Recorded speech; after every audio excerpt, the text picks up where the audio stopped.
Welcome to the Good Kraken podcast. This is episode 124.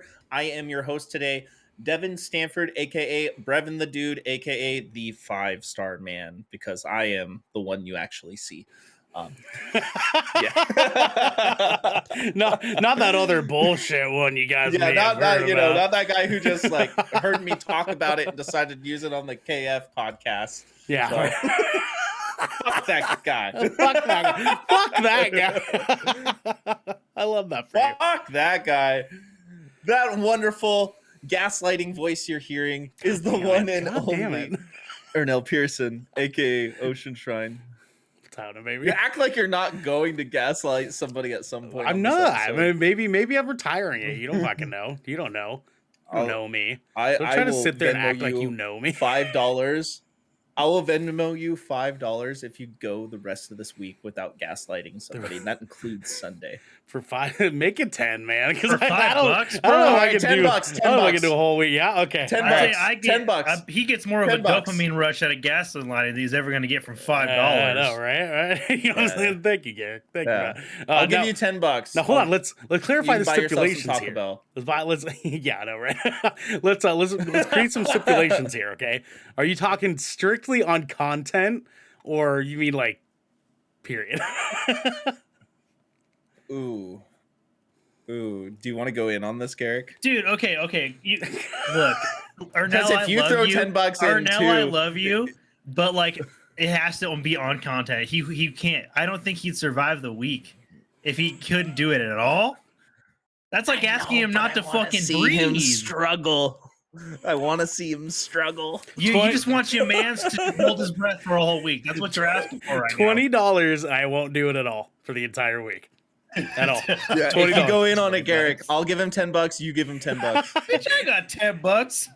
He didn't sign up for this. You think he would really make it through? It's Tuesday. It's Tuesday. It might be Tuesday. You think he's gonna make it all the way through Sunday? No. I will never ever underestimate motivation of money.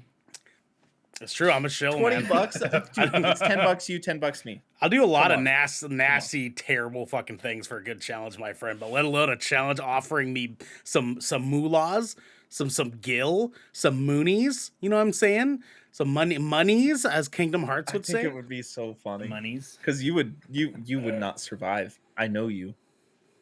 Just you see my. You would not make $20. You would not see my friend. Just you. No, you see. wouldn't. Just you see. You know what? Fuck it. I'm doing $20. $20. You can't gaslight anybody until next Tuesday. All right. You're on, my guy. We have lots of content. Virtual handshake. All right. As the person not participating in the bet, I will be the judge. The referee. Okay. All right. I'm down for that. So, Devin, do you want to introduce our judge? And put it in the Discord right now. Oh, okay. Yeah. You introduce our judge. I'll put it in there. Yeah.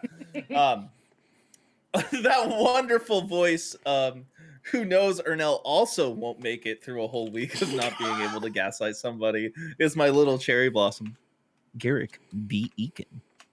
That's right. It's always your middle name now. I know, even though it's not my middle initial, but I'm going to roll with it. I've just accepted it.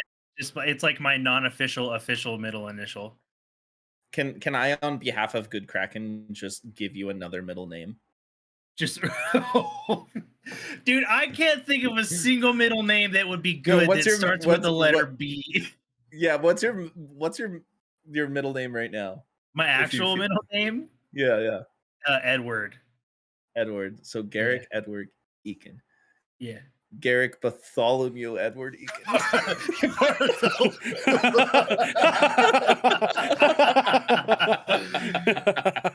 Dude, and it's like yes. Griff said the same thing in chat.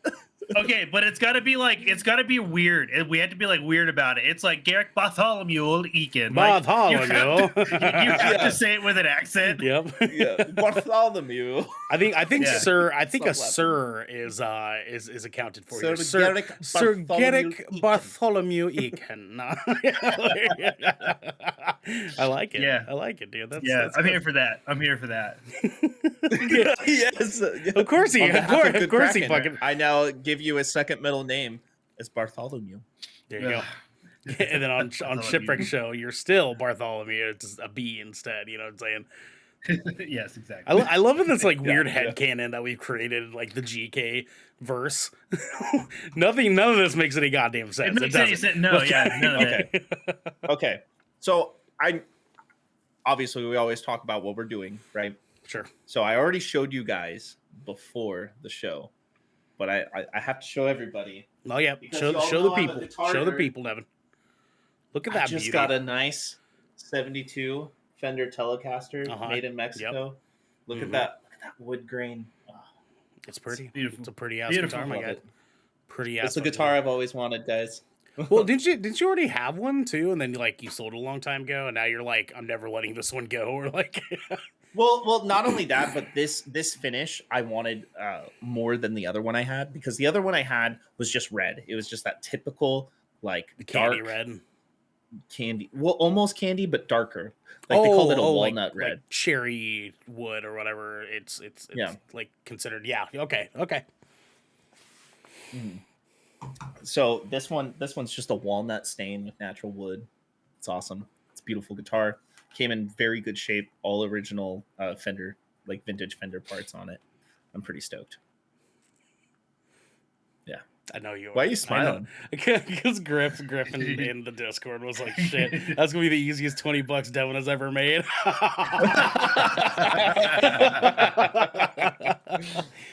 He might not be wrong, but we'll see. I'm gonna be good. I'm gonna be good. All right, I'm gonna try my hardest. You know that 3 day hump. You got to get over the hump, and then everything's fine. It's the first 3 days. No, dude. Okay. Let's get this straight. Okay. You have a show today. Yep. You're not on anything tomorrow, so you're Correct. lucky. Yep. You're lucky. Mhm. And you have to tweet about this bet. Yep. You have to pull about it. Okay. People have to know about it. Pull about it. What am I gonna pull? Pull it on Can I Twitter. do this? Yeah, you should. Nah, dude, it's just gonna be like 100% nah. Like, I don't, okay. If you don't do See, it, here's I'm the gonna thing. put it I on there. think he can make it. I think he can make it through Summer Games Fest. But once we start playing For Honor on Friday, Yeah, he's for fucked. honor. Fuck. And then the Jurassic Fuck. Park review after watching a movie for 2.5 hours with Chris Pratt in it. And then Sunday for the Xbox plus Bethesda showcase. Mhm. Nah, fam. Yeah. No. Yeah. We'll see. We'll see how it goes. Esco says, I just wanted to say hi real quick and be gaslit. No, I can't. Esco. I can't do it. Unfortunately. Dude, she's trying to get you, dude. I'm She's a- trying to get you. I'm a man She's of- trying to make me $20. Yeah, I know. I'm a man of God this week, Esco. Devin, if you want to go ahead. My brother in Christ. We are not talking about bets anymore, because today we are talking about I Am Groot, E3's big return, our fantasy critic update, and much, much more, because we are joined by Garrick Bartholomew Beacon, and this is the Good Kraken podcast, your choice for all the nerdy video game and pop media news, reviews, and discussions that you want to hear live every Tuesday at 7 p.m. and Saturday at 12 p.m. West Coast, Best Coast time. If you're riding this wave, you can head on over to patreon.com/Good Kraken Show, where you can submit questions and topics to the show, get exclusive post-show content, and have early access to episodes before they go live on podcast and video services across the digital sea. Yarg. You're good. But if you've emptied your pockets for the latest and greatest in entertainment, that is totally fine. You can watch us record the show live right here at twitch.tv/Good Kraken Show. If you have Amazon Prime, you also have Twitch Prime. And we would love for you to give that to us and help us keep pushing content out for all of you listening or watching at home.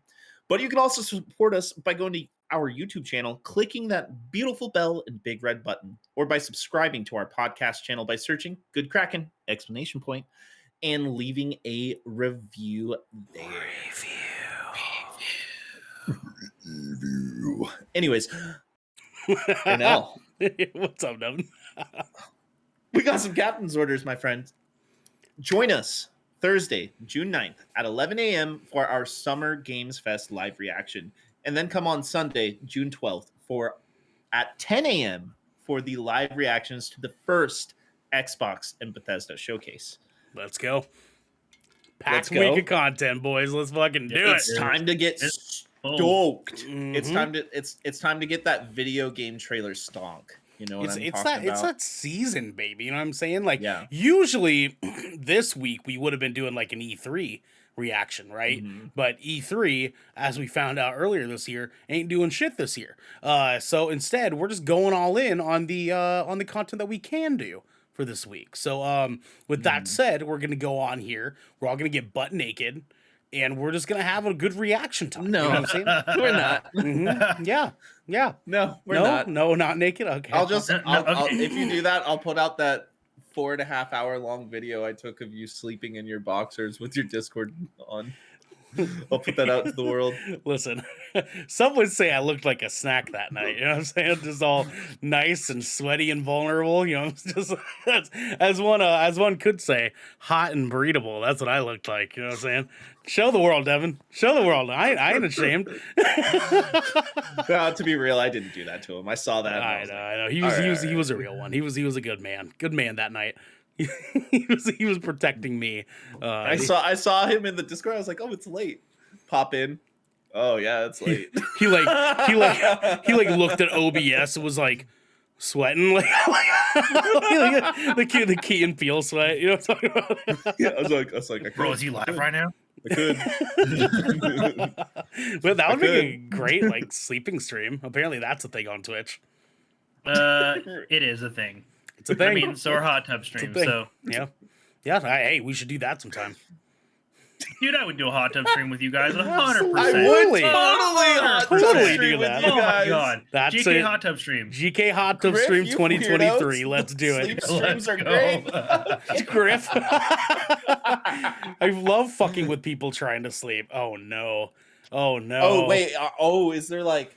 I wonder if they have like redemptions that like makes things activate like in the room. That would be funny. like many vids or no. What? Like they put like the vibrator in their butt and like people are Or no, donate, you're they riding can- a fine line right now. No, I was just like, he went there, huh? Yeah. This is not the shipwreck show. Oh my bad. Whoops. Let's get into it then. Because we're moving into the helm. Squawk. Squawk. Oh man. All right. Let's do it. Garrett, can you tell the people what we got going on here? Absolutely. If you're new around here, our helm is our news segment where we gather up all the tasty bits of multimedia platform news from everywhere that's credible and not has shit. And then we share it here with y'all. So y'all have a nice little you all get a nice little condensed version. If you squawk me, squawk me one more fucking time. That's I'm gonna us. squawk you. That's us backing you up. That's us backing you up. We're just hyping you up, dog. Don't even worry about it. Squawk! Anyways, Marvel's I Am Groot release date revealed on a new poster. And this is coming from Jamie Levitt at comicbook.com. The poster confirms that I Am Groot will debut on the streaming service on August 10th. As the title suggests, the cartoon spotlights Groot, the floral colossus of the Guardians of the Galaxy, in his Baby Groot form. The series is made up of shorts that see Baby Groot getting into and out of trouble in a world of photorealistic animation. Vin Diesel returns to voice Groot, and Guardians of the Galaxy director James Gunn is one of the show's executive producers. While Groot is the only character confirmed appearing in the shows, appearing in I Am Groot, storyboard art suggests that another one of the Guardians of the Galaxy, Drax, may appear in the shorts. Drax previously appeared in Marvel Studios' first animated series, Marvel's What If, though Fred Totoche provided his voice instead of the Guardians star Dave Bautista. So I just think it's funny, like noting that Vin Diesel is returning to voice Groot because that's so many lines. I wonder how he does it. It's a lot. It's It's insane. almost as many lyrics as Daft Punk's Around the World. But, you know, that's obviously the most lyrics that have ever been written for a song. Truth be told, probably the only song Groot can sing. Maybe. Yeah, I've heard the lyrics are I am Groot, I am Groot, I am Groot. So are you guys stoked about this? Like I'm kind of excited for this show. Yeah, Yeah. I wasn't expecting it to be shorts initially. I mean, I kind of Mhm. didn't really know what they were gonna do with it. I guess, but I think he like Baby Groot's just kind of like a lovable character, and they're obviously like taking advantage of like how everybody like viewed him and like was just like, yep, that's the fucking character we're gonna latch onto, in this Guardians film. And I don't know. I think it just played out really well, and this will probably, at the very least, it'll be like funny and cute and entertaining. Mhm. Yeah, Baby Groot and Guardians 2 was pretty good. Pretty solid. Pretty solid. That entire intro scene was like money. That was money. That was a money ass scene, dude. Yeah.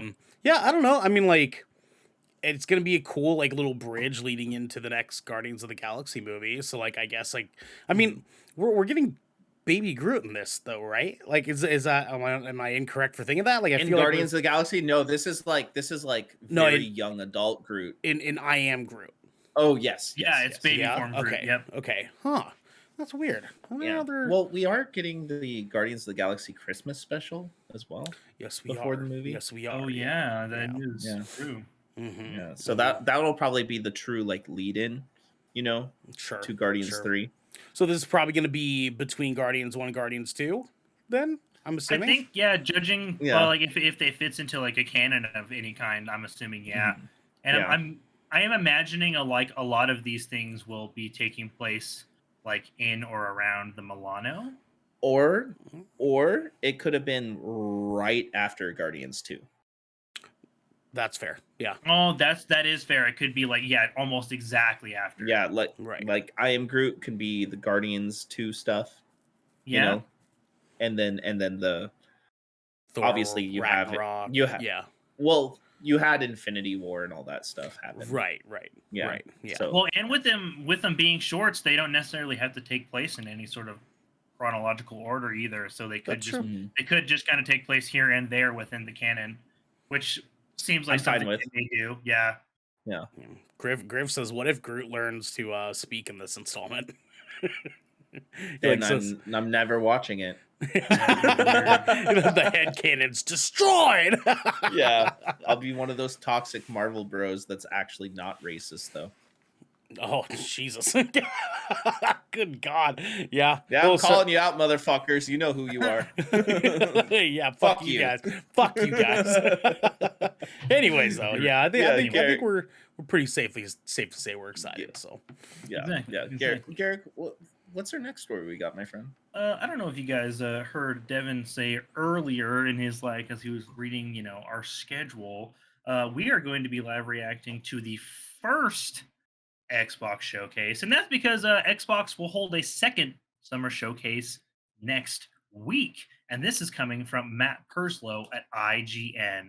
Xbox Game Showcase Extended will take place on June 14th, starting at 10 a.m. Pacific time. A new post on the Xbox Wire blog promises new trailers, deeper looks at the news revealed at part of the main Xbox and Bethesda Game Showcase, and interviews with the developers. The show will clock in at 90 minutes, and so there's another hour and a half to add to your not E3 calendar. This will be the second year in a row that Xbox has done an extended showcase. Last year, just days after the main showcase, Xbox showed more from Hellblade 2, Halo Infinite, Forza Horizon 5, and many more. If this year's extended showcase is just as packed, then we can have something exciting, new extras on our hands.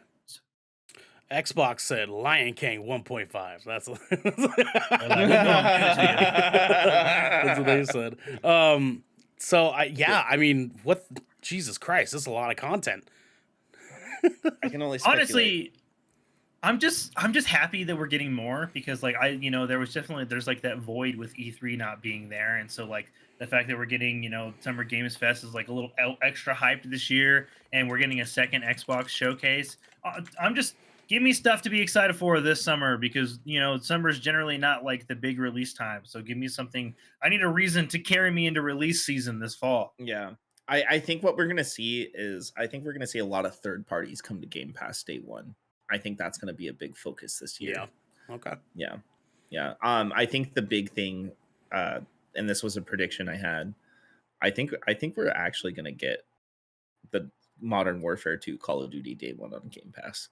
I think that's going to happen. Oh, all right. Yeah. All right. We'll see, my That'd be a man. big one. That'd be a big deal if it happened. It would. see. I mean, a lot of people just buy consoles to play that game. That could That's really true. shift. That could true. really Yep. shift the focus. And we already know how available the Series S is. Anyways, I mean, look at you guys both have one, and Yeah. you can just walk into a store and buy them. Yeah. Now. So Yep. if people still haven't jumped to the next generation yet, and they see something like that that's included with your subscription service, that's not an additional $25. Exactly. Yeah, That's fair. That's fair. Yeah, I mean, like it is a Xbox and Bethesda game showcase. I mean, like and obviously there's a second one too. there's a lot to be shown. It sounds like there's a good. It would be safe for us to assume that the second one is going to kind of just give us a deeper look at what they announce on Sunday. Yeah, I think it would be safe to assume that. Yeah. On Sunday Right. though, like, are we gonna get like bigger updates from last time we heard from Xbox as far as things like fucking God, why don't I'm forgetting the name? Starfield, Starfield, Redfall. Redfall, the other game that we're super stoked to fucking play, that like Division 2 science fiction looking ass game. Arc Raiders. Arc Raiders, yeah, like so. Oh yes, Arc Raiders. I know we're hyped on that one. Yeah. So like, I mean, are they gonna have new games for this? Devin, you're the Xbox guy. Like, what do you think? I think we'll get. I think we're gonna get solid release dates for a lot of the games that have been working on and delayed. I think we're gonna get like 100% solid stuff. I think we're gonna get a Hellblade release date. Okay. I think they're gonna solidify Starfield and do a deeper dive to that, and I can see the same with Redfall as well. Okay. Yeah, because I was just gonna say there is another article that came out either today or yesterday, if I remember correctly, saying that Summer Game Fest, the actual show itself on Thursday, is gonna be more focused on games that have already been announced rather than dropping new IPs. It still will have some, but most of its core focus is going to be solidifying some stuff. And so I'm wondering if maybe Xbox plans on following suit with that, as well as potentially PlayStation coming in at maybe the end of June for another state of play, you know? So like, who knows? I think it'll be dope.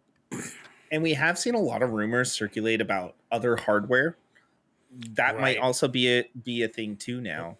You know, we could see some new hardware, maybe even some sort of integration with the Steam Deck and Game Pass. I could see that, like an official integration instead of having to do the backdoor stuff to make it work. Okay.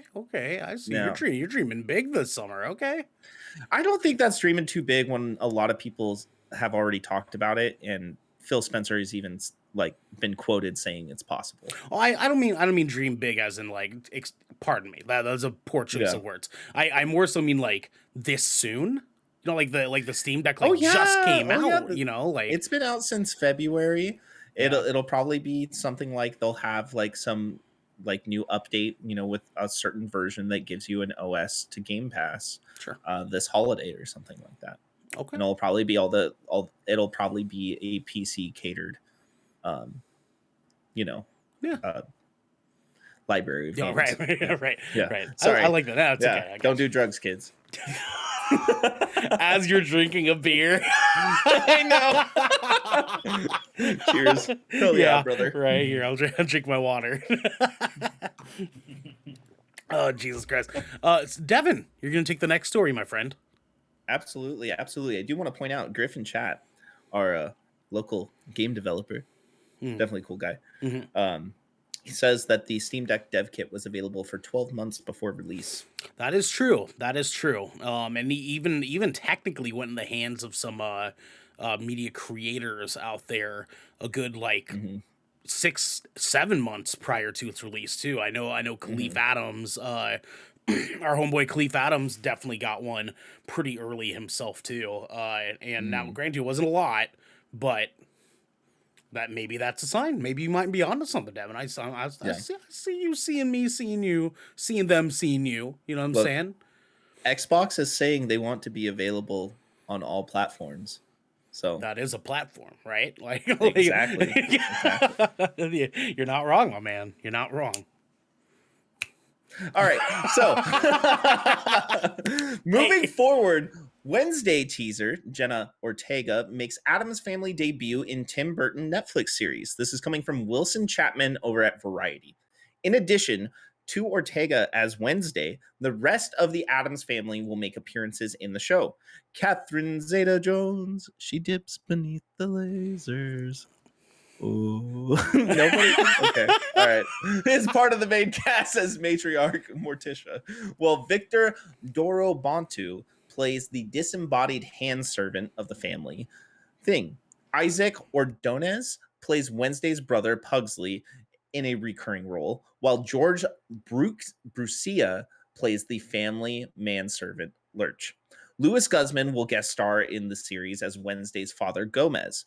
The main cast of the show includes Ricky Lindholm, Jamie McShane, Percy Hines White, Gwendolyn Christie, Tora Birch, Hunter Duhan, Percy Hines White, Joy Sunday, Emma Myers, Georgie Farmer, Naomi Ogawa, and Musa Mostafa. In a nod to the 90s films, Ricky will also appear in an unconfirmed role. Let's fucking go, dude. Okay, so they put Percy Hines White twice. That's a weird thing that I missed. I know. But anyways, I'm fucking hyped on this. So two things. Jenna Ortega absolutely fucking kills it. She kind of carried Scream 5 the entire goddamn movie. And she slayed in the Fallout, that movie that me and Genesee talked a whole lot about when it first came out. She is a fucking superb actress and surprisingly looks the role really well. And the thing is too, between Luis Guzman and Catherine Zeta-Jones, I believe. Beneath the lasers. What is that? What is that? It's from Workaholics. Oh, okay. There you go, Griff. I believe Jenna Ortega could be like Luis Guzman and Catherine Zeta-Jones' kid.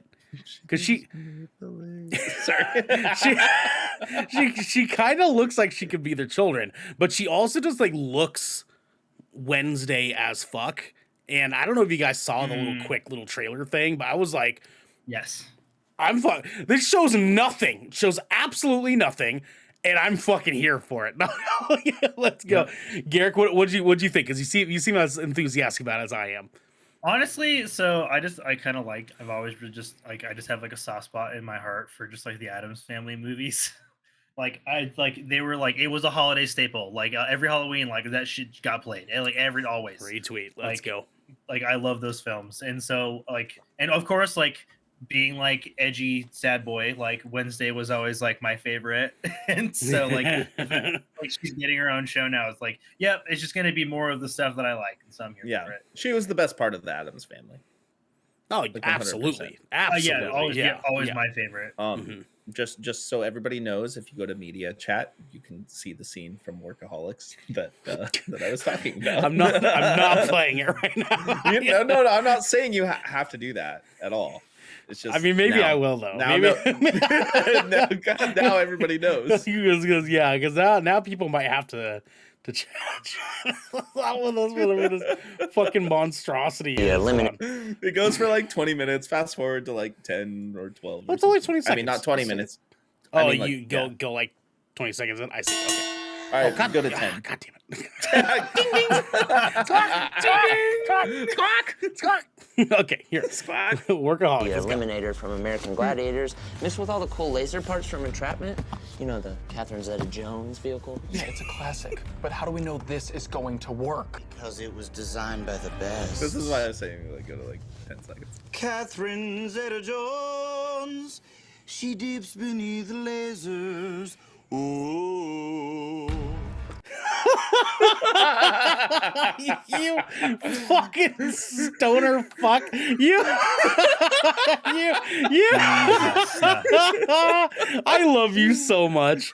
I love you so goddamn much. It's a great scene. It's a great scene. It is a good scene. It is a very good scene. Griff says, I have a confession. I've never seen Workaholics. It's fine. Damn it, man. It's not that great of a show. It's but not it's a that great great of a scene. show, but that's it's got pretty some mid, gold. but it's got some good funny moments. Yeah, like For sure. Some real gold though, Devin, is the wonderful news we found out the other day. This is a I fucking told you so. Goddamn. Sony. Turns out bringing Morbius back to theaters just because of a meme wasn't that successful. This has come from Adele Ankers over at IGN. Forbes reports that the movie made $300,000 across the 1,037 theaters it was screened in, translating to just $289 per theater. In contrast, Top Gun Maverick earned $86 million at the US theaters in the same weekend that Morbius returned to theaters, proving that the memes for the Jared Leto led movie didn't do much to boost general audience interest. The movie's theatrical re-release comes shortly after a barrage of Morbius-related memes gained traction across social media. Most notably, the Power Rangers-inspired "It's Morbin Time" parody catchphrase trended on Twitter for an entire week, and one dedicated fan streamed the movie repeatedly on Twitch until their stream was taken down. Ladies and gentlemen, I need you guys to hear me for a second, okay? I need you guys to listen to me, okay? You didn't listen to me. I told you for days that this was gonna happen, and not a single one of you listened to me, did you? Did you? You didn't. And now where are we? We have more Morbius for no reason. I hate everything. Right. I hate everything. God damn it. God damn it. Anyways, $289 per theater is fucking laughable. That is fucking laughable. It's ridiculous, dude. Who thought this was I want to know whose idea it was to like pull the trigger on this campaign pitch. Like they're like, all right, we're gonna take all these memes, and dude, like, did they not even did they not look at the memes in context, realizing it was literally shitting all over their stupid, horrible, a new Marvel Legend is born. I can't believe they doubled down on that after that crap pile came out, dude. No. Tone I bet deaf. you it was Amy Pascal's fault. Why? Why? Because she does all of these Spider-Man related movies at Sony. She's like the head of all those movies. Oh, sure. She's the one who threw a sandwich at Kevin Feige You're still for telling her that they should just do the Spider-Man movies. Listen, man, it's just I can't believe that did we not make it clear enough? Did the people not speak loud enough? We don't want more Morbius. We don't want Morbius to return. We don't want more Jared Leto out here just doing things that we don't need him to be fucking doing. Nobody asked for this. Nobody asked for this, Amy. Okay? Listen to us. Listen to us. Listen to us, Amy. Okay? We don't want this. We don't want this to happen. Tell them, Devin. Tell them. Yeah, give it back to Marvel. That's a pretty good argument. Group says we don't want Jared Leto. Yeah, we don't want Jared Leto. Nobody wants Jared Leto. Your movies suck. Give it back. Like spends the entire movie was like it's a fucking hour and a half of him doing that, and then looking cool every once in a while when he does it. That's it. Here's Morbius 2. That's it. Oh. That's all. Some ball blast. Jesus Christ. Anyways, we don't need to talk about Morbius anymore. Devin, are you ready for me to move things on? Absolutely. Fuck yes, baby. Ladies and gentlemen, E3 says it's coming back after all in 2023. This comes from Luke Plunkett. God damn it. This is going to be full of lots of angst. Plunkett. Twisted.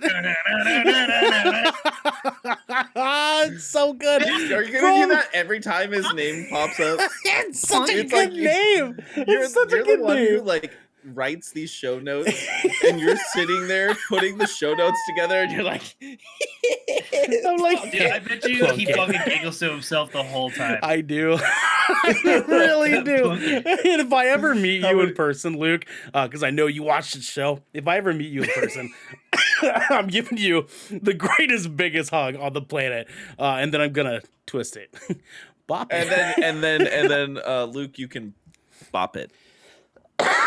yeah, sock me in the head. Sock me in the head. That's fine. I'll take it. I'll take it. I can take it. Luke Plunkett is from. Just imagine Ernell like at 2 a.m. getting this together, and he's just like sitting there. He's like, he just starts laughing, and his mom's like, "What are you doing?" But like your mom specifically. Yeah, I'm like, laugh it.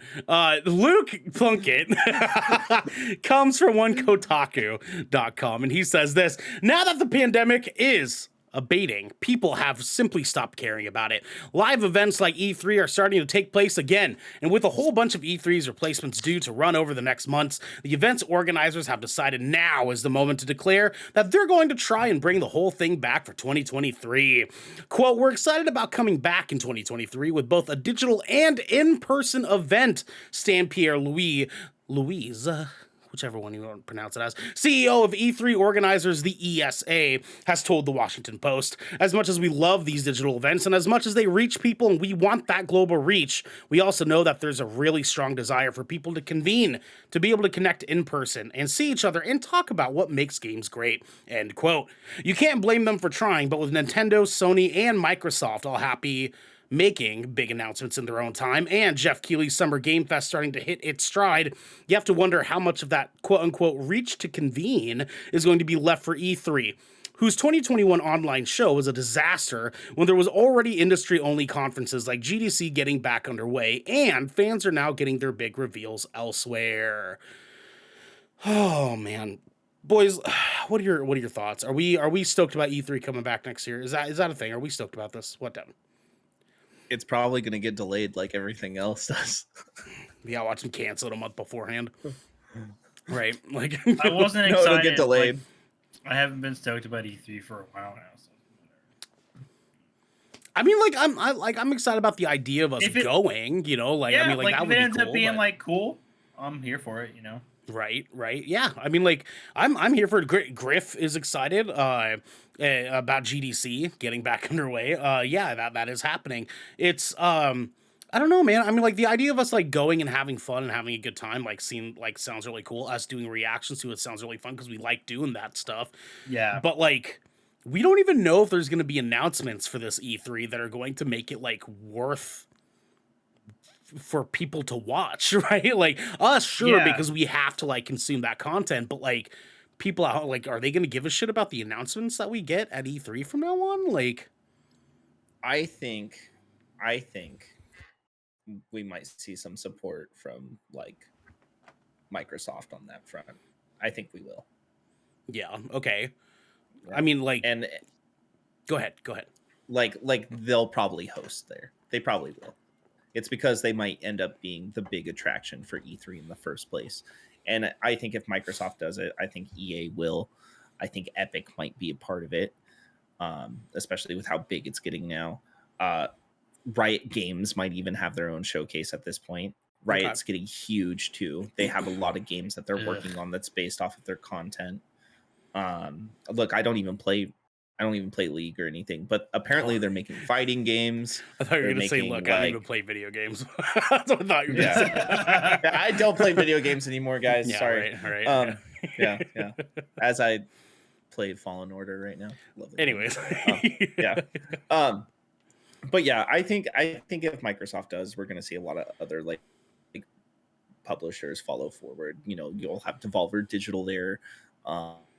EA will probably do their thing, because they're looking for a win. Ubisoft will do their thing. And maybe it might be a whole separate like Activision thing too, with Microsoft taking them over in 2023. Oh, actually, that's a good point, huh? That's a good point. They might need like a bigger platform to like sort of cover all their bases now, since they're fucking massive after these acquisitions that they've collected. Right? Xbox, Bethesda, Activision, like that's a lot of content. That's That's true. a lot. That's fair. Like, watch half of E3 be Xbox announcements. I know. What if Xbox is E3? What if that's what it is now? Just X3. Just change it to X3. X3, Jesus. I mean, it's a porn works. convention. It works. Just... Wait, X3, but like at the same time, Xbox, Bethesda, Activision. Oh, That's 3. okay. All right. I see you playing into that. Smart. Okay.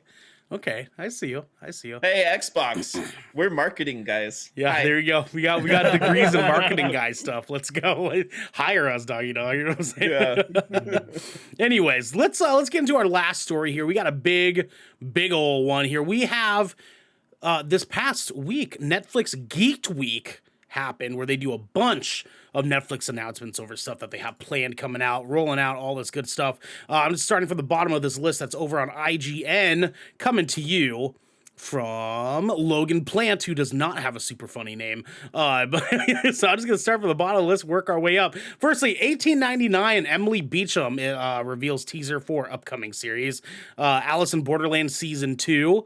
All of Us Are Dead got another season coming out as well, which I am so that's gonna be so good, dude. Yeah. Barbarians 2 is coming to Netflix this fall. Vikings Valhalla shares a season 1 blooper reel. Manifest season 4. We do not need that. We do not need a season 4 Manifest. I thought you needed that. I do need that, but we don't need that. You know, like they could have ended at season 3. I'm like, all right, I get it. You know what I'm saying? I totally get it. Shadow and Bone cast is returning with a season 2. Warrior Nun gets a season 2. Fate the Wing Saga gets season 2. Lock and Key season 3 got a teaser trailer. Sweet Tooth season 2 shares behind the scenes update, baby. Let's fucking That's the best update. The best update. Oh, let's fucking go, dude. The Imperfects is a new sci-fi series. School Tales, the series, is a horror anthology coming from Thailand. Rahul Kohli introduces The Midnight Club, a new series from the producers of The Haunting of Hill House. Oh my God, give me more hauntings.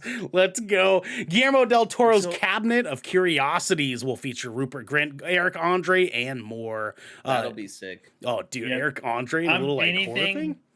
Anything Guillermo del Toro, I will watch. Oh, 100%. Let's fucking go. The Umbrella Academy got a chance to, the cast got a chance to discuss an upcoming 3rd season. Then we got the announcement of Wednesday, the new Addams Family spinoff. The Sandman got a trailer. That actually looked pretty fucking cool, to be completely honest with you. Sandman trailer looked pretty dope. I didn't watch that trailer. It's looking pretty spicy, my guy. It's looking pretty spicy. And then we got a official trailer and poster for the upcoming Resident Evil series.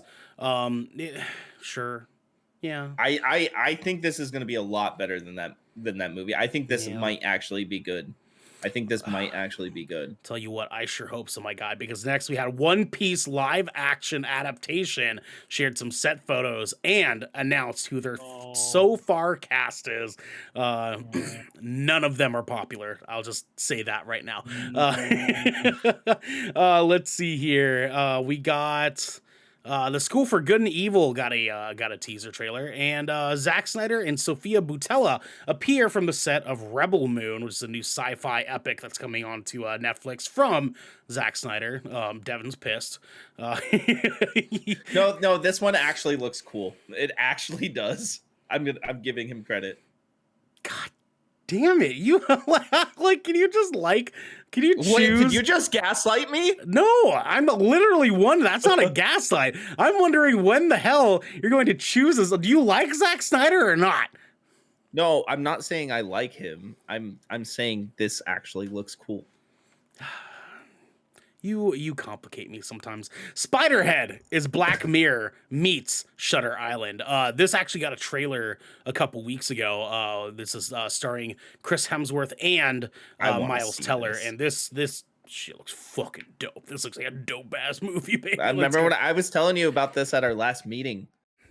Yeah, exactly. Yeah, you showed me the trailer. I was like, ooh, Ooh, goddamn, Devin's looking at some spicy shit. Wendell and Wild is a stop-motion film co-written by Jordan Peele. Zom 100 Bucket List of the Dead was revealed. That is a horror comedy manga series coming out. Pretty cool stuff. And then we got Blasted, a sci-fi comedy with laser gun alien combat. Spanish slasher, Killer Book Club got teased. And then we got some cool stuff here. The John Wick creative team is working on a vampire movie with Jamie Foxx. Let's go. Let's what? fucking I don't even need to know anything else. I don't need to know. I don't need to know anything else about this, and I'm fucking here. But it is called Day Shift, and that will be coming out on August 12th. Troll. Hell yeah. Is a new movie coming from the Tomb Raider director. I don't know. I don't think this is supposed to be trolls. It's supposed to be about a giant troll. But the Tomb Raider director actually did a pretty good job with Tomb Raider. So we will see how that turns out. And then we got an animated film called The Sea Beast from the filmmakers of Moana and Big Hero 6. That sounds like it can't be bad. There's no way it's gonna be bad, right? Because it's starring Zaris Angel Hader and Carl Urban. Oh God, Carl Urban. That's so such good. a good cast already. So good, dude.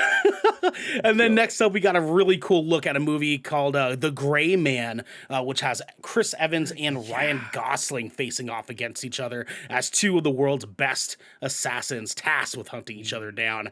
That is gonna be fucking cool. Oh Yeah, man, that movie. That trailer looks dope. Is it from the same people that did the last Chris Hemsworth movie? Oh God, what was that movie called? Oh, You know what I'm talking about? Extraction. Extraction. Yeah. Mm-hmm. Yeah. Oh man, it's gonna be good. Sign me the fuck up. Also, Anyways, Chris Evans being a bad guy with a mustache. know, right? Let's get those shotgun arms in. You know what I'm saying? Get those shotgun arms. I could do this all day. You know what I'm saying? Anyways, that was our Netflix Geeked Week of 2022. Lots of cool stuff happening for the rest of the year. Man, I'm super excited for some of this Netflix content coming out, especially because they have to make up for it after just cutting every goddamn show in existence. Extraction 2 this year sometime as well. Yeah, they did announce that a while back, and I'm fucking hyped because Extraction was a dope-ass movie. I'm just wondering how they're going to bring back Chris Hemsworth. He's supposed to be dead. Anyways. I have a question. Yes. What do you think the new Haunting series is going to be if it's called The Midnight Club? Well, we have two. We have two coming out. There's one that is the usher of something, and then this. And you're right. That's a good question. I'm wondering what either of these is going to be about because who the fuck knows, right? Spoiler alert. But it's been out forever and it's on fucking Netflix. So Midnight Mass. Mm-hmm. Watch that. Spoiler alert. All right, I'm gonna continue now. It had vampires. Yes, it did. Had vampires. So Midnight Club just makes me think about more vampire stuff. I mean, Maybe it could just be like Creature of the Week sort of thing too. I could maybe see that, something like that. That'd be cool. I mean, they kind of diversify it each one of Yeah. Flanagan's shows. He kind of changes things up a little. Well, I mean, Bly Manor and Haunting of Hill House were very similar, though. It was just fucking Ghost stories, sure. Yeah. I like seeing them expand to other creatures. What if it's werewolf? Superstition. What if it's a werewolf? That'd be cool. That'd actually be cool. I think Flanagan would do a good werewolf. There's not story. enough werewolf content in the world. There's not, baby. Yeah. You know what I'm saying? You're right, No. Garrick. You're right. Anyways, Yeah. Devin, that's all for the helm. Yeah. But before we move on to our next segment, I want to remind everybody that they can support us on patreon.com/Good Kraken Show, where they can get early access to this episode before it goes public. They can write into the show and they can get this episode ad free. But if you're hearing this, they aren't. They all know They are not on Patreon. So for now, here's a word from our sponsors. What sponsor? This piece of Good Kraken content is brought to you by Glide mouse pads. The world is changing, and the demand for PC gaming and work from home setups has never been as wild as it is right now. Having the best of the best in PC accessories only makes it easier to get your work done before you jump right back in to the fray of the digital sea. And Glide knows exactly how to make that happen for you. Glide Mousepads is the future industry leader in mousepads, offering beautiful, smooth, waterproof products made with eco-friendly materials and non-slip rubber in a variety of sizes that are guaranteed to help you get that next win.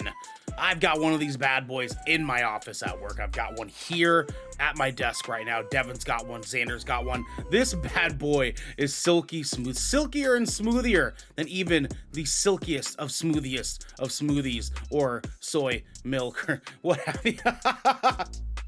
You can go to glidemousepads.com right now and use code Kraken for 15% off the Founders Edition mousepad in every size available. Again, that's code KRAKEN Kraken for 15% off any Founders Edition mousepad today. Our next sponsor is Rogue Energy. Late nights are pretty much commonplace for all content creators, and anyone here at GK can attest that late nights are kind of our only nights.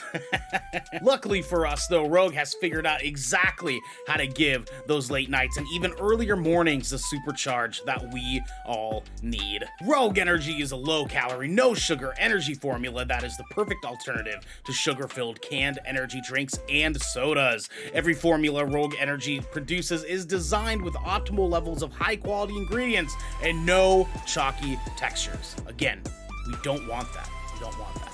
Being the only gaming drink company in the world with 4 unique product lines to suit your task at hand, Rogue Energy strives to improve the in-game performance of gamers, streamers, and content creators around the world. Now, I know that we've been riding this train for a long time. You might be tired of us talking about this. You might not be tired of us. You might want to just support us anyways. And you know what? For those that do support us, we love you. But the best way to support us right now is to grab yourself a big old cup of Joe. When I say Joe, I mean this Rogue Energy stuff. I need you waking up first thing in the morning with a big old shit to get a big old shit going. Oh, wow. You grab your Rogue Energy cup. Okay, you dip that you just scoop that bad boy right on there. You give that bad boy a shaky dakey, you know what I'm saying? And then you're out the dang door, okay? You need this beverage in your life. I cannot express that enough. You can head on over to rogueenergy.com and use code GKRAKEN for 10% off any purchase of shaker or formula tub of your choosing. That's GKRAKEN for 10% off any shaker or formula tub that you would like. Now, back to the episode. Hey, welcome back to the Good Kraken Show. We are moving on to our next segment now. Hands on deck. Take a second to push the button. fucking Did it really? Fucking Garrick. I don't know what you're talking about, man. Just to be clear for everybody, because people need to know this stuff, okay? During our ad break, Devin was like, Ernell, your birthday's this week. I want to take you to PDX Sliders. And I was like, oh, dude, I'm down. That sounds tight. Garrick said, I want to take you to Pound Town. Very nonchalantly, and you know what? I accept. It's my birthday. I will pound if I want to. You know what I'm saying? I'm telling Xander. Holy shit. Anyways, what we got next, Devin? Yo, it is hands on deck. Each of us are gonna pick one game or movie or show that we've recently played or watched. We're gonna pitch it to you guys, tell you all about it, what we liked, what we didn't like. You make the decision. But yeah, Garrick. Let's go, Garrick. What have you been playing? What you got, and baby? What have you been watching? Have not had much time for video games the last couple of weeks. I will say I haven't turned my Xbox on in a minute. Like when I do, I'm pretty sure every game I own is going to have to update. Like it's been a while. Like, sure. But I did have the opportunity. I have like 1.15 is a little baby one at the end. But I did have the opportunity to go see the Bob's Burgers movie finally. Ooh. Okay. And dude, it felt like a 2-hour long episode. Like it was just perfectly well written, everything. Honestly, so this show's been going on for 12 seasons. It's got renewed for a 13th. And like this was a film, like it was like a love letter to the fans. because as I'm watching the movie, I'm like, yep, I remember like they're pulling back like little Easter eggs and locations and characters from like various like key episodes that kind of influence like the plot of the film in like weird ways. And it's like, but they're all take place in like the forms like, oh, this was an Easter egg from this episode of this season, and this was an Easter egg from this episode of this season. Okay. And so, like, as like a longtime fan, as a person who's like watched this show multiple times all the way through, I'm like, yeah, I remember that episode. And yes, I remember this episode. And dude, holy shit, their budget must have been through the roof. Really? Because Okay. the animation was so good. Okay. Like they really like they had such a ridiculously like high animation budget for this film. And like honestly, I just loved it. Like like I said, it was like a 2-hour long episode of Bob's Burgers. Like it had all the musical elements, it had all the like the same sorts of jokes and like the sense of humor that you would expect. Dude, and I love it. Like it touches on like a couple of things like the characters like have dealt with like throughout the show, like Louise specifically. Like she's dealing with like she's like, oh, do I keep like my ears hat, because like that's like her thing, right? She wears her pink ears. And like so she's like going through like an existential fourth grader moment where like am I too old to like wear my bunny ears anymore? And like basically like the plot of the film is like just one thing after another just starts crazy happening like in a domino effect, and they're like, oh my god, we might lose the restaurant. And then it turns into like a whodunit murder case, and it was just fucking bonkers. Okay. All right. Like, if you guys ever had the opportunity to go see like the Simpsons movie in theaters, which I did, and I thought it was hilarious and I loved it. Yeah. Like this captured like the same energy. And Okay. it was honestly like the show was already so well written that like they didn't need to flare it up with anything anything extra. This really just was like a 2-hour long Bob's Burgers episode with a pumped up animation budget. And it was like, this is like, thank you for like making the show, and like as successful as it is, like this is for the fans. Like that's totally how I felt the entire time I was watching for this movie. And like I told my wife, I was like, we have to get you caught up, because my wife loves Easter eggs and shows and stuff, and like she loves like those little continuity things.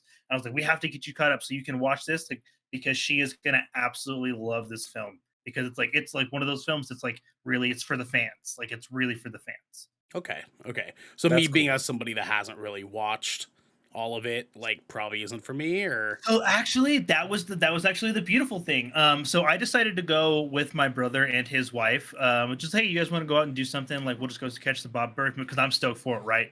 So I was like, just come with me. And like Allie, my brother's wife, she's like a good fan. And then my brother Corey, he's like, I've seen the episodes. He's like, it's all right. He's like, it's a pretty decent show. And he like knew nothing. He was just like, he still enjoyed it like as an adult like animation film. Like, Okay. so it's like it's written in such a way that you don't have to necessarily know the characters and the stuff they're pulling in, but if you're a longtime watcher, you're gonna catch a lot of fun things that's gonna like spice up the movie for you as that individual watcher. But if you're just like, oh, I really like Bob's Burgers, I've seen episodes, when it premieres on Fox and stuff, and it's a great show, and you just wanted to go see it like you would like the Simpsons movie, and it's still really funny, really enjoyable, incredibly well written. Like, and it's great. I fucking love it. Like, it's such a dry sense of humor, and I love that show. And it's super dry, and it's just sex jokes and fart jokes and like just ridiculous, like just so many innuendos, and I love it. I just love that show up and down. It was such a great film. Okay. All right. I see you, Doc. What's your short one? What do you got?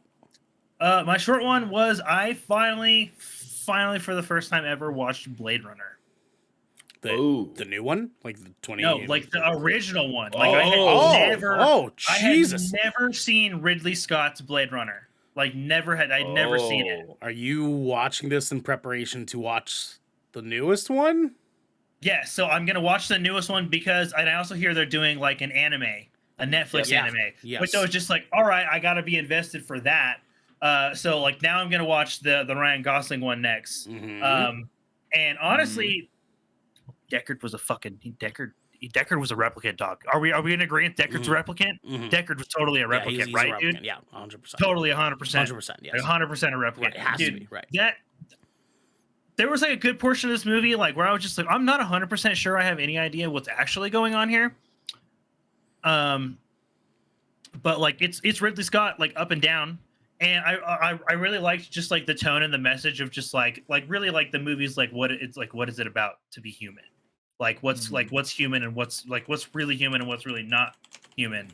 And that movie came out in like 1980. I was gonna say, Griff, what do you mean spoilers? It came out in 1982, you asshole. It's so old. What do you mean spoilers? Spoilers.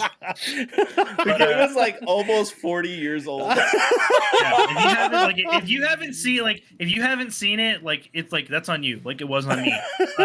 We know, Griff. We know you're fucking right. We love you. It's a slow burn of a film. Like for sure, it definitely took a while. Like for only it being 2 hours, like the first half, I was just like, okay, like the setting's interesting, the plot's tight, and then like, but once we get to like that second half, when I was just like, okay, all right, like things are starting to pick up, and I loved like the neo noir like setting that it had, and also there's just something that's always kind of weird about watching like a past future movie. Because this takes place in 2019, and you're like, that ain't what this like this and the fucking Arnold Schwarzenegger movie when he's in Mars. Oh, Total Recall, yeah. They remade that with Colin Farrell, and it's actually pretty. So I think that's supposed to be based in like 2012 or something like that. Isn't it? It was like 20. Yeah, it was like 20. Yeah, it was like, dude. And like watching those movies now, you're just like, damn, like. Everybody thought it was going to be way worse than it is. It still sucks. Don't get me wrong. Yeah, but right. like, but if you've seen Blade Runner, like it's literally just a smog sky, like everywhere. Yeah, like, all basically, dude. Basically. So I mean, like you like it? Because I mean, like, I liked it. I enjoyed it. Like, I'm definitely interested enough with like the biomechanical, like sort of Geiger-ish like influence that's like in the film. Okay. And like so like okay, it's interesting. It definitely feels like it definitely feels like a cult classic film. I heard the newer ones like way more like artsy fartsy with like the way that it takes like its cinematic approach, and it's newer. So I'm really kind of interested to see what they do with like this the same sort of technology and stuff that they were implementing like in the older version and the new one. I'm very I don't know if like it's like the best thing ever. I'm just intrigued. It's just all very intriguing. The newest one paces very similar to Dune. So okay, like, I can super be here for that. Yeah. So it's not like dead silence the entire goddamn movie, but like it does have like a bit of a pace, a lot of to visual it. It has like a heavy dark theme to it too. It's very good. It's a very good visual representation. Fucking movie. Like it's definitely like watch that in your best state of mind. And a little bleak, huh? Yeah. I know what you two fuckers mean by that. That's and watch it on the biggest TV you have in a dark room with very vibey lights. Yeah. And a loud sound system. That is a movie meant to be watched loud. The movie really is a vibe. Like it really is a vibe, dude. Like it's like it's up there for like some of the best sci-fi just off of its visuals. Yeah. Oh, well, I mean, that's what like I thought was like really impressive is like this film's pretty old, right? And like honestly, some of the CGI is like this is still really good, and like the practical effects look really good, and all of the performances were stellar. Dude, like at Harrison the ending when like Harrison Ford did such a good job as like Deckard, and like at the ending when like I thought for sure he was like Roy was gonna let him take the fall, bro. And then he like decides to just randomly save him right before he like dies. And then I'm just like, what? I know why I'm laughing because I know why your nose laughing. Fucking Griffin chat. That's better CGI than She-Hulk. Dude, honestly, little bit. It does in a weird way, yeah. A little bit. Like the aesthetic is at least on point. Like it's consistent. It was all just a very interesting film, and it kind of gave me like the same sort of vibes with like you would get like watching like I, Robot. It's like that. What does that mean to be human? Like the hubris of man sort of like scenario. Yeah. And I don't know. I like that like bleak shit. So I'm super stoked to watch the second one. I saw the runtime and I was just like, okay, like all right, this is going to be exciting. You're gonna like it. You're gonna like it. Yeah, I have no doubts. Definitely Devin, check back and let us know next Tuesday. Yes, please. Ernell, what have you been playing and or watching? Yeah, so I'll be quick because we are running a little bit behind. So me and Devin will nail it for you guys. No, it's okay. It's okay. We were already kind of running a little bit behind. I got quick ones anyways. Yeah. So I actually have two in a combo to kind of just make one. In order to prepare for this weekend, I watched Jurassic World and Jurassic World Lost Kingdom. And I'll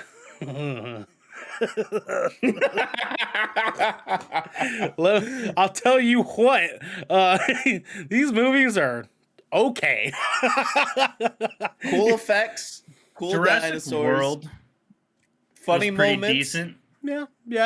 Well, I wasn't super stoked about Lost Kingdom. Lost Kingdom was a little bit of a rough ride. And for see, me. when I say they're very okay, I mean one is like an 8 and one is like a 5.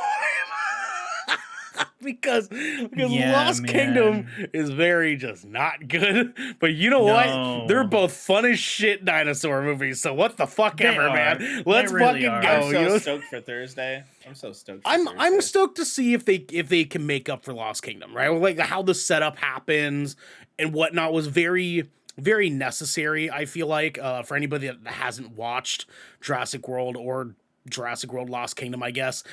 Basically, the first movie, the park has a disaster happen with big old mean genetically created dinosaur. Speaking of the hubris of man. Exactly, yeah. So you know, the dinosaurs kind of get, you know, unleashed upon the park and the island that the park is on, and humans have to leave. They no longer have the goddamn park. Second movie, Lost Kingdom, is them trying to get the dinosaurs onto the mainland because some rich guy wants to become richer. And it's like, cool. Who would have thought? You know what I mean? Like that's what they would follow up with. But Jurassic World Dominion is about these dinosaurs being out in the world, taking over the world, because at the end of Lost Kingdom, these dinosaurs got released by this little fuckface girl that wasn't thinking about anybody but herself. You know what I'm saying? Now, this doesn't count as gaslighting because she's a fictional character, but she We'll allow it. Pass. All right, let's go. I was gonna say, do I need permission from the council? I'll allow it. Continue. Yes. But yeah, she just hits this fucking button. She's like, I had to because I like dinosaurs. And I'm like, bitch, the entire world is gonna fucking die if you hit. Literally, Chris Pratt, Star-Lord, said, if you hit that button, there's no turning back. There's no turning back. And she said, okay. And just did it anyways. Like the little fucking rich 10-year-old piece of shit she is.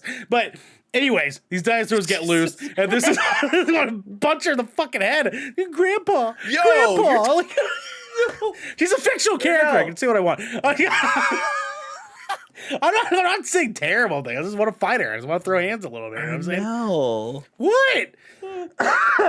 She fought a raptor. She'll be fine. Honestly, it's like the whole thing has like very like the new one looks like it's gonna have like Planet of the Apes vibes. And see, that's kind of like what I'm like sort of feeling out here is like, yeah, it felt like Lost Kingdom was kind of made to just lead into what they wanted to lead into in Dominion, because their producer and the writer watched all three of like the Planet of the Apes movies from like 2008 or whatever, and they said, that's it. That's what we got to do. And they planned on this when they started Jurassic World. They're like, okay, so we got to set it up. The park gets fucked up, right? And then the second movie, they like the park gets fucked up, so they have to save the dinosaurs because it's a volcano. And then in the third movie, the dinosaurs will run wild and will become hyper intelligent. And then by the end of the movie, they'll be talking to Blue the raptor. The Blue the raptor was like, squawk, squawk. And they'll have a translator that says hello. And then they'll have Jurassic World. Extraction or some shit. It's gonna be them fighting the dinosaurs that are now becoming more hyper intelligent because Blue the raptor is teaching them how to talk. I don't know. Like they're just gonna do another trilogy about these dinosaurs getting intelligent. That's kind of just what it like feels like to me, right? Like Lost Kingdom was very throwaway for them to just get to Dominion. It was like a 2-hour, 20-minute plot vessel. Exactly. And now that's why I'm hoping that going to this weekend, that it might actually be good because this is their end game, right? This is their end. This is what they're trying to lead to Their here. end game. Exactly. That's America's ass. So I'm having good feelings about this. Because it can't get much worse than Lost Kingdom as far as Jurassic Park is concerned, right? Like, not only that, they got the original cast. They got the original. They cast. do. They sure do. So like, it could be good. It could be pretty fucking good. Daddy Goldblum gonna make me sweat on Thursday. Yeah, that cameo he had in Lost Kingdom, I was like, oh, okay. I see you coming back in for a couple seconds to give us some dope ass monologue. All right, I'm fucking here for it. That leather jacket, silver fox glasses. I hope I look What's an up, ounce Goldblum? as good as Jeff Goldblum in this goddamn movie. Right? I'm telling you. Anyways, that's all I got. I just want to let people know I'm keeping myself up to get ready for this weekend. So we never covered any Jurassic Park here ever. So yeah, the new movies are okay. They're all right. First one's great. Yeah. First one's pretty fucking awesome, to be honest with you. Chris Pratt, fuck him, but like he does a good job. He did a pretty good job having a raptor relationship. You know what I'm saying? He's like he's got his hands out a lot for these raptors. I've noticed that. Whoa there, buddy. hey, click. Hey. Got a dip? But it's the hands to the face. The hand. Hey, chill out. So Devin, what do you got real quick? What do you got for us? This is actually really quick. I finally started watching Stranger Things. I'm episode 1 through 3 so far. Son Completed. of a bitch, dude. You're on the precipice of greatness, you asshole. Devin, you're right there. You're right there, man. I'm watching it with someone though. You're right there. You're right goddamn there, man. You're just man. I cannot wait for you to watch this. I will be watching more. So good. I will be watching more this week. Okay. So what are your thoughts so far? Episodes 1 through 3. It's fucking fantastic. Yes, it is. Fuck yes, Eddie. it is. I love Eddie. When I saw Eddie introduced, I was like, oh my god, I love him. I'd be friends with that guy. That guy would Eddie be my friend. Argyle, he would be one of my best friends in high school. That guy was you in high school, Devin. He was you. Not me. He was my friend that I hung out with all the time. Okay. There you go. I see you. Yeah. Did you listen to a lot of Def Leppard in high school? You're like No. I still very much listen to heavy as fuck music. Oh, okay. But your friend then, did he? Yes. Oh, 100%. A lot of Slayer. He had his battle vest and everything. Yep. 100%. Yep. I like it. And like he would make fun of the metalcore music, but then I would show him like the deathcore music and he'd just be like, whoa. Well, he's listening to Iron Maiden in the background. He would listen to like Sepultura and shit like that, which is like tight. But then I would show him like Molotov Solution and I Declare War and like Recon, like all that stuff, the old school deathcore stuff, Oceano. Because the heaviest he probably got was like Cradle of Filth or something, right? Like Yeah. And that makes sense. Then like I showed him that shit and he's like, whoa, you know what I mean? Especially Oceano. Especially Oceano. I'm sure he heard that and was like, oh fuck. Oh dude, Depths, that record slaps. Anyways, Eddie's great. The show's great. The way that things are developing in this season, I know we're kind of late to this right now at this point, you know, but the way that this stuff is developing is just fucking insane. The effects, the production is just gets higher and higher with every season, right? It's awesome. I really like the antagonist that they've introduced. It's creepy as fuck. Vecna. It's got some like Freddy Krueger vibes to it. Just you wait, my man. Just you wait, my man. Just you wait. I'm getting it already, and I'm just like, okay, yeah. Freddy Krueger is terrifying, so good job. You know, great job. Great job. Yeah. So far, I'm loving it. I can't wait to finish and watch more of it. The other thing I want to go on real quick for another like little 0.5. I started season 3 of The Boys. Okay. Ooh. All right. I watched the first episode and it's fucking wild. What the fuck, man? So behind still. I haven't even watched the second season yet. It's just oh my god. Okay, yeah. I know, but I'm behind. I'm not gonna spoil any. Griff, I know exactly what you're talking about. Listen, it happened. I was like, it's the first episode. Come on. I thought it was kind of funny because it was like a meme. It was almost like a meme. It was a meme because it was what everybody talked about during the Endgame Infinity War era, right? I So know, it's like it was a fucking meme. Garrick, you need to catch up because this scene we're talking about is gonna fucking kill you. Because you're gonna be like, oh No, yeah, dude. yeah. The second I saw that like stuff, I was like, oh, Yeah. they're gonna do it. Yeah. Uh-huh. And they did it, and I was like, So Garrick, Okay. how far into the second season did you get, Garrick? I haven't seen. I think I've seen like the first episode. Second season's really good, dude. It's I know, really and good. I just and it wasn't like I just didn't watch it. It was like for no particular rhyme, or it just kind of fell away, and like I just forgot to pick it up Giving again. me I shit want to for not watch it even- really bad though. I just want to say, Bartholomew.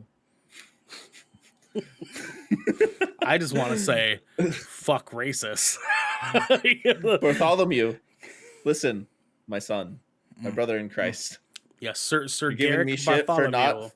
Yeah, you're can. giving me shit for not finishing Stranger Things within a couple weeks, and season 2 of The Boys has been out for how long? Okay, hold on though. Stranger Things is twice the show that The Boys is. Okay, let's just be Boys, clear. It's no, true. but let's be real.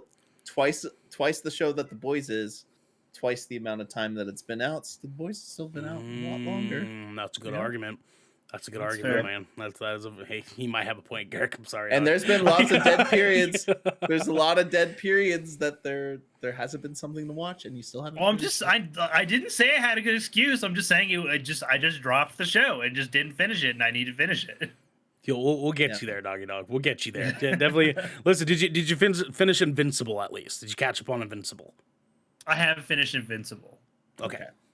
All right. You're partially forgiven. Anyways. We'll get you back onto The Boys. Yeah. Anyways, yeah. The Boys. Yeah. It's It's a just show. piling on top. It's piling on top of season 2. Mhm. It's exactly what it's doing. That's exactly what they needed to do, baby. Let's fucking Yep. kill. It's just more of The Boys, and it's great. It's great. God Speaking damn of it. Carl Urban, am I right? Carl the King, Carl Urban. I'm telling you, man, he can do fucking anything. Griff says that is unacceptable, Garrick. Hey, listen, get off his fucking back, Griff. All right. Yeah, man, you Jesus. can't come at me unless you're gonna spell my name right. Yeah, it's Sir Garrick Bartholomew Eakin the third. Okay. Who's this Gurik? Who's Gurik? I mean, Never like, heard of him. to be Never met the fair, guy. Griff pretty frequently misspells all of our names. Pretty. I think he frequently, does. so- He doesn't. I He think does it on purpose. purpose. Yeah. Especially me.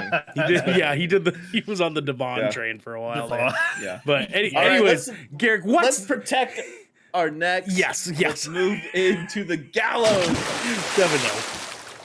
Devin knows. Sir, Griff says, Sir, I've been spelling everyone's name on purpose. Kim on Dude, top he's of gonna it, start dude. calling you that now. He's gonna start calling you Gurik. Gurrick, I love it. Listen, Devin- Gurik Bartholomew beat Gurik Bartholomew Eaton.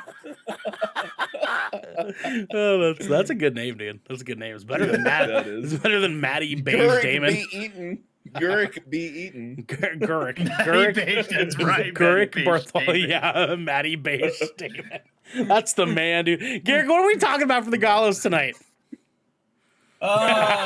Me sweeping your guys' ass in our fantasy critic league. Listen, we don't want to fucking talk about it. Guys, tonight we're doing our update on our good Kraken fantasy critic teams here. Okay, so first off, we are getting fucking swamped by Garrick here, but there's a lot of cleaning up here that we have to do. So I'm going to go through the list of what we have so far. First off, we have 5-star Softworks. That is one Devin, the inevitable one, Stanford. He so far has gotten Somerville. He got 12 points for Lego Star Wars Skywalker Saga. He has Replaced, which unfortunately got delayed. So Devin is going to have to pick a new one for that. We got Tunic, which got Devin 15 points. We had to get rid of Stalker because that got moved out for now. So we're going to kind of see where things go from there. Gotham Knights, which is locked in with a counter pick. That has not come out yet. Tiny Tina's Wonderlands got Devin 8 points. Arc Raiders, not out yet. potentially coming out later this year. The Legend of Zelda Breath of the Wild 2 got delayed, so Devin's gonna have to pick a new one for that. Forspoken, not out yet. Excuse me, let me back up there for a second. Mario and Rabbids Sparks of Hope, not out yet. And Atomic Heart. Larry gaslight Gary right here. Listen, I'm not gaslighting. I'm being good so far. Okay? Everybody test him. Also, Ernell, if you click on each title, it'll tell you the release dates, if there is one for those that are not. Oh, sure. Yeah, 2022. Okay, and Atomic Heart 22 estimated. Okay, cool. Perfect. Thank you for that. And then Devin countered my Prince of Persia: The Sands of Time remake and Garrick's Marvel's Midnight Suns. Be interesting, but that puts Devin at 35 points so far. Larry says, "Oh man, better stay out of chill chat this week." No, Larry, please. Test him. Next, we have Take the Cannoli Studios, brought to you by one Sir Gurick Bartholomew Eaton. Firstly, he picked Elden Ring, garnishing him 31 fucking points. Holy hell. And then Horizon Forbidden West, giving him another 18 points. Stray, which is not out yet, but is coming July 19th. That is next month. Oh, god damn, I'm getting that game. I'm so stoked for that game. Stoked for that fucking game, dude. And then we had Sifu, which got Garrick 10 points. Salt and Sacrifice getting Garrick 6 points, which got locked in, I believe, by me. A Plague Tale Requiem, not out yet. That is coming 2022. So far, that might get delayed. Hang tight there, guys. The Little Devil Inside game, but Little Devil Inside. Winter Holiday 2022. Marvel's Midnight Suns got counterpicked by Devin. It's coming last half of 2022. And then Nightingale. Still not quite announced for the dates, but we will see. Hollow Knight Silk Song. That's supposed to be coming out. I believe it's early or late 2022 is kind of what rumors are saying. That's like one of the ones where I'm just like, I would not be shocked if that didn't release this year. I'm not going to hold my breath on that one. I see you. Trek to Yomi getting Garrick 2 points. And then we have Splatoon 3 coming September 9th, 2022. Xenoblade Chronicles 3, July 29th, 2022. Pokemon Scarlet and Violet coming November 18th, 2022. And the Callisto Protocol. Garrick jumped right on top of that bitch. December 2nd, I literally 2022. saw the trailer, logged on, and made the bid. I was like, nope, that shit's mine. That's going to be a dope game. I mean, listen, you took up all your space. We still have 6 months, man. Or you have a couple of things you can drop. There's 2 I'm already considering dropping. Splatoon 3, I'm not like, that one's just like, that might do okay. That one's probably not going to do super stoked. But as far as like ones I could drop, I'm definitely keeping a close eye on Nightingale and Hollow Knight Silk Song. Good choices. Garrick counterpicked Hogwarts Legacy, which I believe was my pick. Gotham Knights, which was Devin's pick. And Saints Row, which was my pick. And then lastly, we have Fat Poseidon Games, coming from yours truly. I did God of War Ragnarok because that's coming out this winter. I sure fucking hope. Starfield, which got delayed. Starfield, which got delayed. Unfortunately, I have to replace that. Dying Light 2, Stay Human, got me 6 points. God damn it. Ghostwire Tokyo, got me 6 points. Redfall, got delayed, so I gotta move that out of the way. Cult of the Lamb, which is coming out later this year. God, I'm excited for that game too. Hogwarts Legacy, supposed to come out this holiday. We will see. That is locked in. No, that one, honestly, I'm real worried about counterpicking that one because I've seen the gameplay for that and I was like, fuck, this is going to be good. Yeah, let's fucking go, baby. Oxenfree 2, Lost Signals. That's supposed to be coming out in 2022. Martha is Dead. Got me -1 points.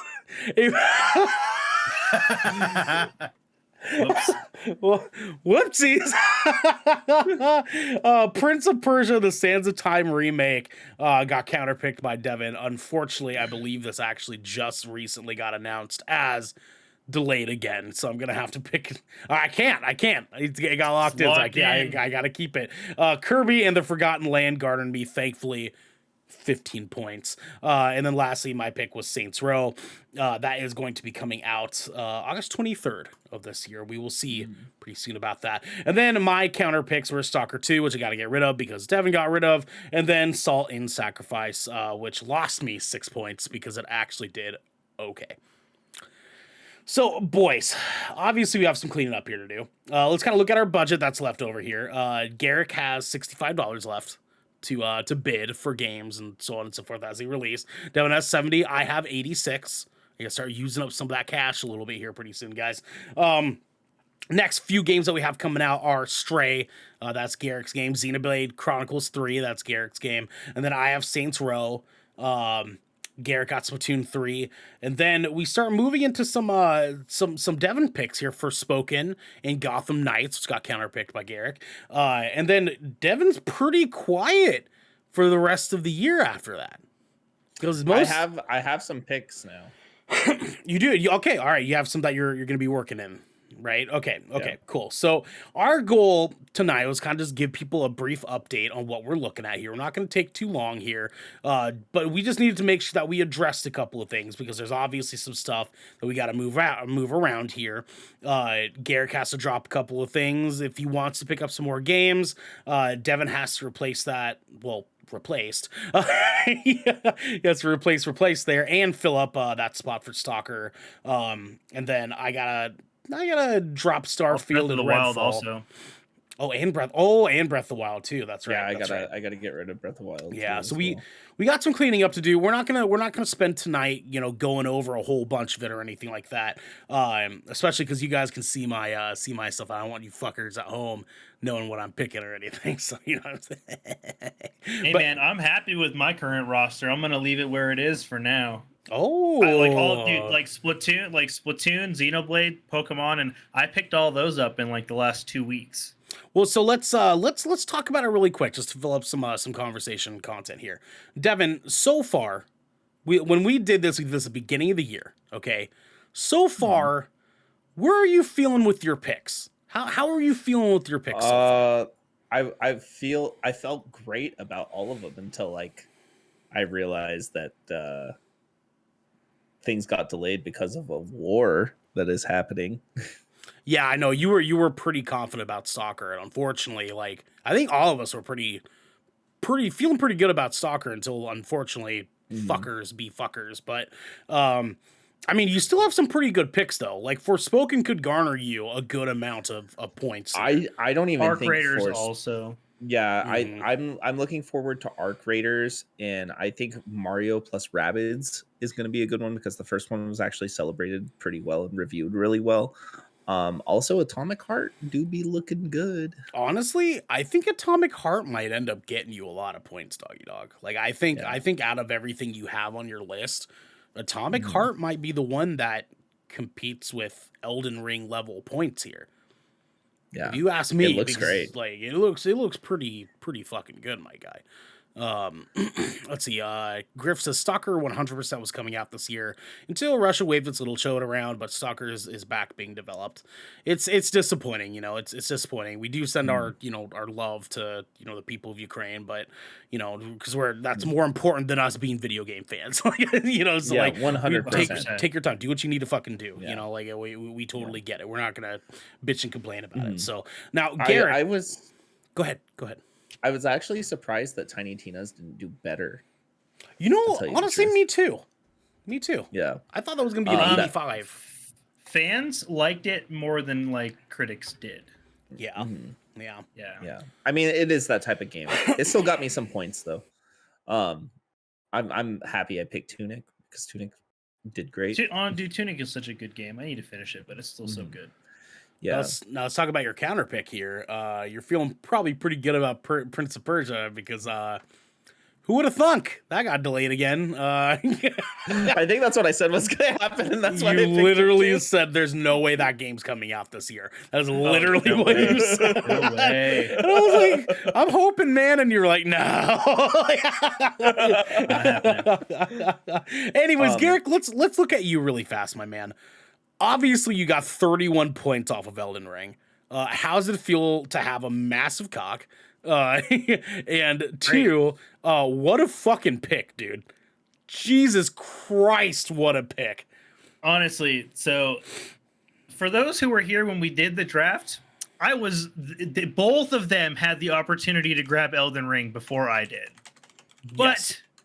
I am the biggest FromSoft fan of the three of us. And so I was just like, I know what this is going to be. And I was like, I felt so good snagging that. I was just like, nope, this is the one. This is the one. Like, if this doesn't get Game of the Year this year, like, come on, bro. Yeah, I mean, it was your first pick, dude. Like, you came in real confident about this game. That was the one. I like, if I knew I had to get any, it was that and God of War Ragnarok. Those were the only two I was just like, those are going to be absolute shiners, period. And I knew I was only gonna have the opportunity to get one or the other, so I went with Elden Ring.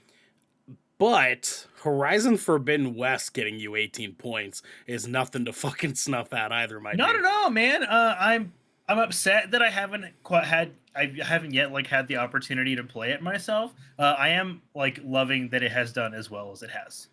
Yeah, and Larry asked, does anyone have Stray on their list? And we said, Garrick does. He said, wow, my boy really the smartest man here, ain't he? And honestly, Garrick's on some pretty big brain shit with his list, man. Like, Garrick's the smartest, I'm the funniest, and Ernell just gaslights people.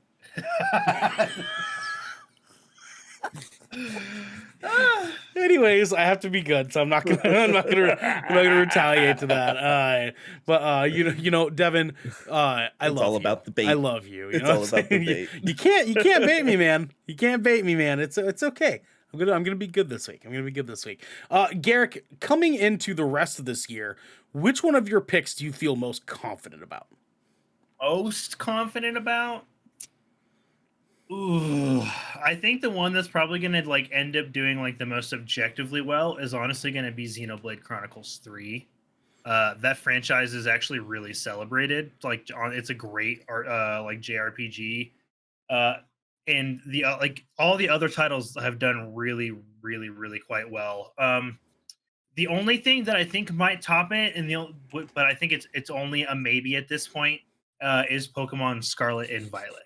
I think that actually has some room to compete with like the upper 80s if it does the open world stuff well. Okay. So, okay. I see you. I have to. Dude, and people are gonna be on my side. This is so funny. I gotta talk about what's going on in chat here really quick. They're really egging it on. But one specifically, one Kim Sushi says, "Oh, I can bait. Some might even call me a master." And Kim, I love you. I love you so much, dog, for that. That was G. That was G as shit. Larry in chat cough. Army of the Dead. No, Kim is not actually 12. Griff asks if Kim's actually 12. Quit being a good mod. Griff is being the best mod right now. He's like, because if you are, I gotta fucking ban your ass. No. So, anyways, Devin, same question goes to you really quick before we kind of end things out here. I'll talk a little bit about mine, but Devin, which one of your picks, now that we have what you have so far, right now, as we speak, which one are you most confident about? Definitely Atomic Heart. I think that's fair. I think that's a fair pick. I mean, like, that's a 50-50 shot, but like, honestly, I think out of everything is looking at it, right? Like, Atomic Heart, I think looks like it has more potential than Forspoken does to hit like a 90, right? Yeah, I really think it does. I think Forspoken's going to sit in that 85 to 88 range. I think that's where it's going to sit when it comes out. It could be better, though. It could be. It could be. But I think Atomic Heart has the most like potential out of like new IPs, you know, on this list. Mm-hmm. But I don't think Mario and Rabbids is something to scoff at either. You know, that's especially true. with it being a Nintendo platform. It does pretty consistently get an 80, I believe. Right here, let's take a look. Yeah. Mario. Yeah, while you're looking that up, I was gonna be like, since you were doubting my Xenoblade Chronicles 3 pick, the first one got a 92. Well, hold on. I was not doubting the Xenoblade pick. I was shocked at first because you were saying that over Callisto Protocol, and I was like, that's the only thing that I feel like might hold Callisto Protocol back a little is just a genre. That's it. Sure. Yeah, the Metacritic. Not only that, but the fact that there's a Dead Space remake coming out too that everybody's actually excited for. Yeah, that's true. They're going to be competing. It's going to be compared. It's going to be compared to Dead Space a lot because they're 100%. They're coming out within a few months of each other. So there might be that core fan base that's just like, I'll wait till. But Dead Space. but the original Xenoblade Chronicles 92, the second one 89. Xenoblade Chronicles X 84. like so they're all great games. If is good. If is good. Yeah, exactly. Yeah. So Mario and Rabbids Kingdom Battle got a 85 on Metacritic. And that's pretty solid. So we're right in the same spot. That's gonna get you a good 15 points, right? So that's I think that's a solid choice for sure. Tunic, very good choice, honestly. Like that one was another one that we could have been like super 50-50 on. So yeah, I think Atomic Heart's is gonna do you good because the more that I look at that game, the more I'm like, ooh, that's gonna hit like a brand new BioShock for people. Like, exactly, and that's I need that. It's gonna be a new BioShock like Wolfenstein-esque game, and I feel like we need those kinds of games because let's be honest, those are some of the best like shooter, like story-based shooter games. 100%. Yeah, that's a big agree. Looking at my list here, I'm still feeling pretty good about God of War Ragnarok. I'm still feeling pretty good about it. There's some rumor mills that are like being a little weird, but then there's some that are like, nah, it's coming out this year. But I'm feeling pretty good. About it. Who would have thought my sanctity would be riding on Kirby, as always? Kirby just saving the day. Kirby just sucked him. Wow. Just getting sucked by Kirby. That's the highlight of my life. I'll tell you what. I'm also feeling really good about Saints Row though. I feel like that this marketing cycle for Saints Row is doing it a lot of justice. I feel like God of War Ragnarok is gonna do me in pretty good, but Saints Row is a very close second. Yeah, I think like Ernell is the type of guy when he plays Super Smash Brothers, he always asks the other people to play as Kirby.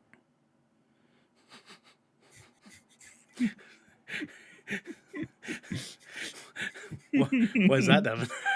What is that? Why is that? So you can get sucked in by Kirby. Guys, I think that's about as much update as we need to give y'all. We're going to be cleaning this up. Ernell has a Kirby vor fetish. Yeah, maybe. Maybe. If you go back and listen to our Shipwreck show, Garrick Might Have Died episode that came out this past... I can't believe you titled it that, by the way. Garrick almost died. Let's go. Facts. Go ahead and check that out, and you can learn a little bit about a very interesting relationship that we canonized between Devin and this Ditto, the Pokemon Ditto. Oh my god! I forgot about that. I did too. I hate it here. I hate it here so much. I listened to it again. I was like, oh, Jesus Christ. I can't believe I got you to read the Vaporeon copy. I hate it. Anyways, guys, for our upcoming schedule, tomorrow I will be playing Sniper Elite 5 that I still have to download. That'll be at 7 p.m. West Coast, Best Coast time. Thursday, there will not be a Shipwreck show Patreon recording. Correct. Yep. They the boyos right here are doing Summer Games Fest. They'll be streaming that at 11 a.m. Right? Where's that 10 a.m.? 11 a.m. 11 a.m. Yeah, 11 a.m. West Coast, Best Coast time. That's right. Hang out with Garrick Bartholomew Eaton and Mr. Gaslighty over here. I'm being good. I know. I'm trying to bait you. Friday, the same boyos right here will be doing Splash Damage at 7 p.m. West Coast, Best Coast time, and they are playing For Honor. Go chop it up with the boys. Maybe play with them. It's supposed to be crossplay now? Is that right? Yes, it is supposed to be crossplay. That is the newest update that they rolled out, and it's gonna be toxic. And it's on Game Pass. Also, I'm dog shit. I love that game, but I am dog shit. Like straight up dog shit. Like I'm gonna be costing us games. Be ready for that because it'll be funny, but it's gonna happen. Me too, because I haven't played in like 2 years. Like it's been a long time since I played this game. Yeah, it's been a minute. Like, you guys might need to practice chopping it up. You know what I'm saying? It's gonna be good for content. We're I'm gonna downloading it. I'm downloading it because I do want to play it. I just won't be able to that night. Sorry, guys. Yeah, you're gonna be watching Stranger Things episode 5 or 4 of season 4. Yeah, episode 4. That's what you're gonna be doing. I am gonna be watching Stranger Things that night. Yep. Mm-hmm.